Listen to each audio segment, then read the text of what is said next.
ਕਰਾਣੀ ਜਾਂ ਸ਼ਾਇਦ ਮੈਂ ਕਹਾਂ ਉਹਦੇ ਕੋਲ ਸੀ ਮੈਂ ਉਹਨੇ ਉਹਦਾ ਕਮਰਾ ਦਿਖਾ ਲਿਆ ਹੈ ਨਹੀਂ ਇਹ ਅੱਛੀ ਨੋਰਵੀਜਨ ਲੱਕੜੀ ਉਹਨੇ ਕਿਹਾ ਰਹਿਣਾ ਤਾਂ ਬਹਿ ਜਾ ਜਿੱਥੇ ਵੀ ਤੇਰੀ ਮਰਜ਼ੀ ਮੈਂ ਆਲੇ ਦੁਆਲੇ ਦੇਖਿਆ ਕੋਈ ਉੱਥੇ ਕੁਰਸੀ ਨਹੀਂ ਸੀ ਮੈਂ ਦੂਈ ਤੇ ਬਹਿ ਗਿਆ ਸਮਾਂ ਸੋਚ ਕੇ ਉਹਦੀ ਸ਼ਰਾਬ ਪੀ ਕੇ ਅਸੀਂ 2 ਵਜੇ ਤੱਕ ਗੱਲਾਂ ਕੀਤੀਆਂ ਫੇ ਉਹਨੇ ਕਿਹਾ ਸੌਣ ਦਾ ਸਮਾਂ ਹੋ ਗਿਆ Ramón Lobo, buenos días. Muy buenos días, ¿qué tal? ¿Cómo va la semana? Bien, bueno, desde ayer tengo la bolivariana, ya tuve mi primer ejercicio. La bicicleta. La bicicleta. Sabemos que es una bicicleta que te compraste con el dinero que te dieron por escribir un libro de entrevistas a Juan Carlos Monedero. Exactamente. Que va a estar luego en el programa, por cierto. Se llama Turpial la editorial, que es un pájaro venezolano, y yo nací en Venezuela, con lo cual ahí por eso la broma del nombre. Con los cientos de euros que te han dado por ese trabajo. Bueno, casi todos son para Monedero, no, para Monedero serán en el futuro. Para Montoro. Si llega el ministro de Hacienda. Sí, para Montoro actualmente, sí. Exacto, y con ese dinero te has comprado una bicicleta y por eso la llamas la bolivariana. ¿Qué tal va? Bien, va muy bien. No sé si funciona bien en la posición 2 y 3 de electricidad, porque ayer me subí una cuesta, pero vamos, dudo que subiera yo con el 1 esa cuesta. Oye, vaya semana con el accidente del avión. No quiero hablar de ese tema, pero sí un poco que charlemos un poco sobre la cobertura que hemos visto estos días, ¿no? Yo he visto cosas terribles. He visto, por ejemplo, páginas de internet, sitios dedicados a la información de supuesto prestigio informativo que abrían con uno de estos carruseles de fotografías que hay ahora, que van circulando las fotografías en la página web, que mostraban a familiares de las víctimas a medida que acudían al aeropuerto a que se les comunicara que, bueno, pues su familiar o su amigo estaba entre la lista. ¿Eso es periodismo, Ramón?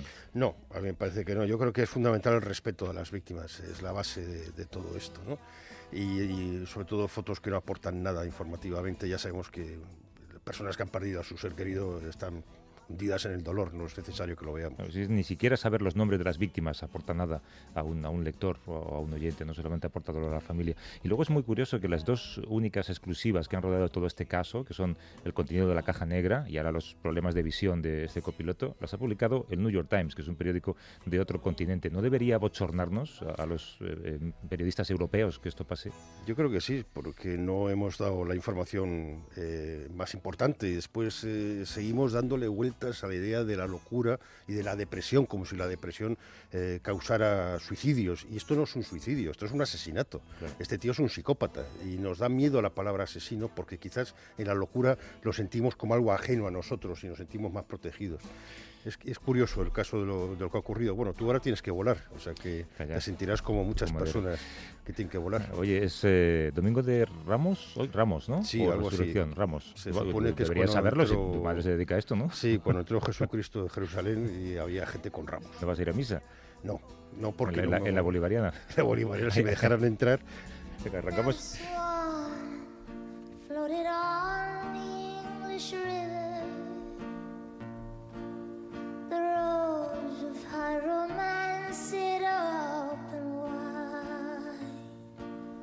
Suntan woman yearning through the summer, and the judges watched us from the other side.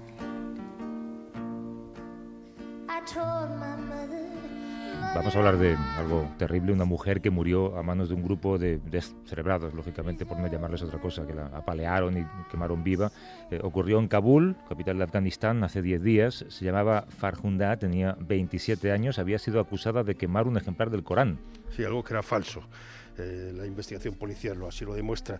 Las imágenes son terribles porque demuestran la barbarie que vive sumido este país, el país en el que peor se trata a las mujeres, según todos los índices. Esta mujer fue rodeada, apaleada, asesinada por esta turramulta de varones. Luego arrojada al río. ¿No? Quemada y arrojada al río. Entre ellos hay policías, hay 13 detenidos, 8 de ellos son agentes de policía. 8 de ellos son agentes de policía. Para recordar a esta mujer, el día del funeral, cientos de mujeres afganas salieron a la calle y desafiaron la tradición, lo cual allí pues es un riesgo, ¿no? Portaron el ataúd hasta el cementerio, es una tarea habitualmente reservada a los hombres. Sí, las mujeres no portan los ataúdes, que yo sepa, y esta es una de las grandes novedades de este caso, que las mujeres arrebataron el féretro de Farkhunda, lo llevaron por las calles de Kabul y después se han producido manifestaciones de mujeres que se hacían pintar las caras de rojo con la sangre, simulando la sangre de Farkhunda, en protesta por esta sociedad machista. El problema de Afganistán es que después de tantos años de intervención occidental, la tradición sigue estando por encima de la ley. Hay muchas mujeres que mueren de forma similar en ese país todavía, ¿no? Sí, estamos hablando de un caso que se ha producido en Kabul, donde todavía quedan periodistas, está gente de Naciones Unidas, agentes humanitarios y demás, pero en el resto del país esto es bastante cotidiano. Es Afganistán, uno de los peores países del mundo para ser mujer. Vamos a preguntárselo a Mónica Bernabé, que es periodista freelance en Afganistán durante 8 años. Mónica, ¿cómo estás? Hola, buenos días, muy Buenos bien. días. Tú has vivido allí mucho tiempo. ¿Qué significa ser mujer en ese país? Pues ser mujer significa ser ciudadano de segunda y algunas veces que incluso que te traten como un animal, ¿no? Que es como creo yo que trataron la turba, trató a Farkhunda, ¿no? Como bien habéis dicho, eso ocurrió en Kabul y no solo en Kabul, sino en el centro de Kabul, una de las calles más céntricas del Kabul que está al lado del río, ¿no? Y ante la presencia de la policía que no hizo nada, una policía que ha sido entrenada por las tropas internacionales, está de tenerlo en cuenta, ¿no? Mónica, hablamos antes de la tradición y de la ley. ¿Qué ha servido la presencia occidental todos estos años, la cantidad de dinero que se ha invertido, la publicidad que hemos hecho en esta intervención? ¿La realidad cuál es? ¿Qué dejamos ahí? A ver, ha habido avances, tampoco significa que con la intervención internacional no se haya hecho nada. Por ejemplo, el trabajo de reconstrucción del país, Afganistán era un país totalmente arrasado por la guerra y durante todos estos años pues, se ha hecho un gran trabajo de reconstrucción. La situación de las mujeres también ha avanzado respecto al régimen talibán, pero claro, también la época talibán era una época en que las mujeres no tenían absolutamente ningún derecho, ¿no? Yo creo que el mayor problema o el peor legado que dejamos en Afganistán es precisamente eso, ¿no? La impunidad, ¿no? Porque la comunidad internacional ha apoyado a toda una serie de señores de la guerra, que son criminales de guerra, que están ahora en el poder y, por tanto, si criminales de guerra están en el poder, eso corrompe toda la sociedad, no todo vale, ¿no? Como quedó demostrado el otro día cuando lincharon en medio de la calle a Farkhunda. Mónica, la última vez que nos vimos nos presentaste a una mujer afgana maravillosa. Claro, aquí hablamos de una violencia en plena calle, en pleno centro de Kabul, pero luego está la violencia doméstica, ¿no? Sus casamientos forzados, los maltratos, las violaciones de familiares. Sí, de hecho, el caso de Farkhunda ha movilizado a tantas mujeres porque en la vida pública, digamos, existe como un trato muy caballeresco, ¿no?, hacia la mujer, ¿no? También como consecuencia del machismo, ¿no?, que se considera como la mujer es un ser débil. Parece que hemos perdido esa comunicación con Mónica Bernabé. Trajo el caso de una mujer que acabó siendo parlamentaria en Afganistán, pero que había sufrido toda una larga vida de un casamiento forzado, de violencia, su marido la pegaba. En fin, es un régimen terrible y, como decías tú, parece a veces que no sirve de nada todo lo que supuestamente se ha hecho en ese país, ¿no?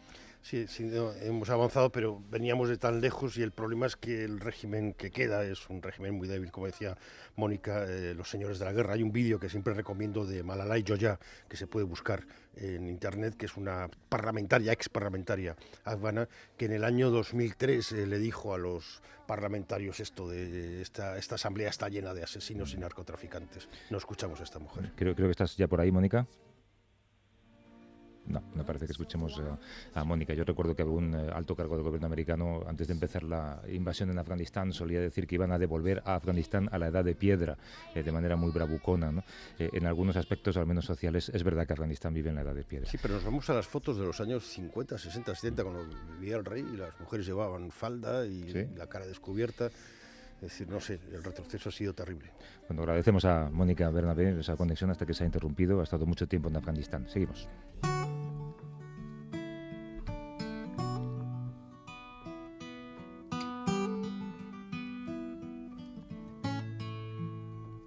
I saw you laying on a memory El domingo pasado, lo recordarás, charlábamos con nuestro compañero, con Nico Castellano, sobre ébola, a un año del brote y después de cobrarse la vida de 10.000 personas. La epidemia sigue sin estar controlada. Pero hoy quieres hablar, Ramón, de otras enfermedades, llamémoslas desatendidas, ¿no?, que matan también a más personas que el ébola. Sí, la malaria, por ejemplo. Las tasas mundiales de mortalidad se han reducido en un 47% entre 2000 y 2013, según el último informe de la OMS, de la Organización Mundial de la Salud. Pero las cifras estas pueden empezar a empeorar porque se produce la circunstancia que al atender tanto el ébola estamos descuidando la lucha contra la malaria, y después también el miedo al ébola está provocando quizás un aumento de la malaria. La esperanza de vida en el continente es de 55 años, en Europa o en Estados Unidos es de 73. En 2012 murieron en ese continente un total de 9,2 millones de personas. La pobreza es el factor más importante ante el avance de cualquier virus. África vive una epidemia tras otra desde hace décadas y décadas. Ahora mismo mueren más personas por malaria y por sida o el hambre que por ébola, por supuesto. Sí, el ébola, por ejemplo, la malaria mató 584.000 personas. Hay 198 millones de infectados al año. El 90% de estas personas están en África y el 78% de estas 90% son niños de menos de 5 años que fallecen por esta enfermedad. Hay que luchar contra ella. No sé, hablamos del avión y nos conmocionan los muertos, pero es que cada día mueren 25.000 personas por hambre o enfermedades relacionadas con el hambre. Se trata de un desafío enorme que se complica aún más por el hecho de que tanto el ébola como la malaria presentan síntomas similares en etapas iniciales, que es fiebre, vómitos. Eso causa mucha confusión también entre los pacientes. Es un desastre que va ocurriendo a cámara lenta. Vamos a charlar de ello con Carlota Dobaño, que es investigadora experta en malaria del Instituto de Salud Global de Barcelona. Carlota, ¿cómo estás? Buenos días. Muy bien, buenos días, gracias. Buenos días. ¿La causa de esta enfermedad cuál es? ¿Cómo se transmite? Pues la causa es un microbio, es una enfermedad infecciosa, es un parásito, que es, bueno, dentro de los parásitos sería un protozoo, y esto es un microbio que sería órdenes de magnitud más complejo de los otros que son más famosos, como los virus, o sea, el ébola está causado por un virus, o las bacterias, como otros tipos de enfermedades, y si hiciéramos el símil con algo más cercano a la gente, pues un virus podría ser como una bicicleta de complejo, de grande, una bacteria un coche, y el parásito sería un avión. Un parásito es mucho más complejo y de hecho no existe ninguna vacuna todavía contra ningún parásito humano que causa todo un grupo de enfermedades, entre ellas la malaria, que sería de estas enfermedades desatendidas, que sobre todo afectan a países pobres, a países tropicales y que son mucho menos conocidas. ¿De qué manera está afectando la lucha contra el ébola o está perjudicando en la lucha contra la malaria? Pues como habéis comentado antes, efectivamente se están viendo ya hace unos meses que en aquellos países donde ambas enfermedades se solapan, que sobre todo sería el oeste de África, primero porque hay una presentación clínica similar, pues a veces puede haber una cierta confusión, y por toda la parte más sociológica de miedo, de pues tener un poco un estigma, pues tanto la parte de trabajadores de la salud de los hospitales como los mismos pacientes, pues quizás se están acercando menos a los centros de salud y están siendo desatendidos. Y gran parte también de los recursos muy limitados que existen en esos países para controlar todos los problemas de salud, que serían la ébola, la malaria, pero muchos otros, pues están derivando para el ébola debido a la gran epidemia. Pero la diferencia también es que la malaria se puede prevenir y se puede curar, ¿no? Sí, bueno, comenté antes que es transmitida, es provocada, la causa es un parásito, pero se transmite a través de la picadura de un mosquito. Entonces, tanto podemos controlar el contacto del mosquito vector, que sería en este caso una hembra Anopheles que pica, tiene hábitos nocturnos o por la tarde, se puede controlar este vector, el parásito también se puede controlar mediante fármacos que existen, aunque no todos son efectivos, y un problema que hay en el mundo de la malaria es la emergencia de resistencias, y también hay manera de prevenirlo mediante tratamientos profilácticos, tomándote, por ejemplo, para las personas que viajamos a países endémicos, también podemos tomar un cierto tipo de fármacos para prevenir. Y se está trabajando mucho, como con el ébola y con otras enfermedades, para desarrollar una vacuna. Aparte de la malaria, que mata muchísima gente, hay otras enfermedades que también causan miles de muertos que están en las mismas circunstancias, ¿no? Que el ébola de alguna forma está perjudicando la lucha, que hemos mejorado mucho en los últimos años en esta lucha, ¿no? Sí, de hecho, desde el siglo XXI, desde el año 2000, ha habido una disminución muy significativa de de los casos de malaria a nivel del mundo y habíamos conseguido realmente concienciar a los financiadores que habían aumentado sus partidas financieras para el control de la malaria y ahora se está hablando realmente ya de su erradicación, su eliminación. Y ahora hay el peligro de que muchos de los recursos, pues por ejemplo la Organización Mundial de la Salud, el personal este año mismo que nosotros cuando teníamos reuniones, pues por ejemplo no asistían a reuniones de malaria porque estaban absolutamente absorbidos por el ébola, o personal de la Unión Europea que también da fondos para la lucha contra las enfermedades, pues está centrada en el ébola. Entonces hay el peligro eso de que se centre mucho en el ébola y se olviden otras enfermedades como la malaria, pero como otras muchas. Has comentado el VIH-Sida, la tuberculosis es un gran problema, y luego en los niños, que es donde más afecta la malaria, obviamente aún siguen muriendo la mayor parte de neumonías y de diarreas. Yeah. Y sobre el terreno, ¿tenéis problemas porque competís con gente que decide, en vez de acudir a vosotros, acudir a médicos o pseudomédicos tradicionales? Bueno, en todos los países africanos, ya dependiendo bastante de la cultura del sitio concreto, siempre ha habido como un poco paralelamente los médicos tradicionales que a veces en cierta medida hacen que mucha gente vaya allí primero. Eso es un tema difícil porque no se puede estudiar muy fácilmente, es un tema más sociológico, y que sí que hace que a veces enfermedades que son bastante graves, el hecho de ir primero al médico tradicional hace que lleguen demasiado tarde al hospital y quizá demasiado tarde, y aunque sean enfermedades prevenibles, ya llegan en un estado tan avanzado de la enfermedad que a veces es muy difícil ya recuperar y evitar que no mueran. Carlota Dobaño es investigadora, experta en malaria en el Instituto de Salud Global de Barcelona. Carlota, un beso, gracias. Muchas Gracias a vosotros. Buen día, Hasta luego.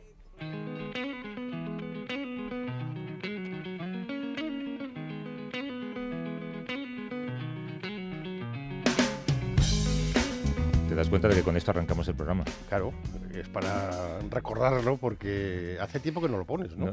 Lo pongo todos los fines de semana. Sí, ¿qué me dices? Lo que pasa es que además la gente que ahora escuche esto igual se piensa que son las 7 en vez de las 8. Bueno, van a así dar las 8 confundimos porque son un las poco. 9, ¿no? A mí me gusta mucho este grupo. Me gusta mucho el grupo Chili Red Peppers. Chili Peppers, sí. ¿Pero lo has descubierto ahora? ¿O? No, lo descubrí contigo. Ayer ya. Yo era un grupo que tenía catalogado como un grupo de estos de heavy metal, que a mí nunca me ha gustado mucho el heavy metal, y cuando empezaste con el programa y pusiste esta canción dije, bueno, pues esto está muy bien, y empezaba a escuchar música de ellos y he encontrado varias canciones. Hay que decir que son las 8:46 de la mañana y no... En ¿Qué Canarias. debería ser si no hubiéramos cambiado la hora? Porque Una hora más. seguro que si lo digo voy a meter la pata. Como había- he dormido una hora menos... Había una broma muy divertida de estos, de los errores de la radio, alguien que decía siempre que se equivocaba con Canarias, ¿no? Decía esto, son las 8:46 horas, las 7:52 en Canarias, ¿no? Es un clásico eso. Sí. Pero yo me esperaba algo de Silvio Rodríguez, ¿eh? Bueno, lo dejaremos para después de la conversación que tienes ahora. Buenas vacaciones. Chao.